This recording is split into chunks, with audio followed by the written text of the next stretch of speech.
Cette 15e édition sera la plus longue de toute l'histoire de la Tropicale Amissa Bongo. Un peu plus de 1000 km à parcourir en 7 étapes, dont la 4e qui atteindra même les 190 km. Une épreuve de force pour les cyclistes, alors que le Tour du Gabon marque depuis 2017 le coup d'envoi du calendrier de l'Union cycliste internationale. Pour ce qui est du parcours à proprement dit, les coureurs feront une excursion au Cameroun dès le premier jour lors de l'étape Bitam et Bolova.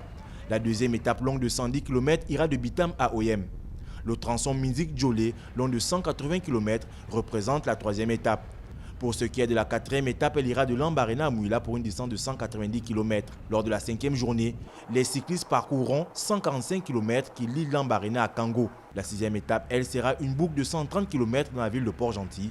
Enfin, la 7e étape, la dernière, longue de 130 km, ira de Nkok à Libreville.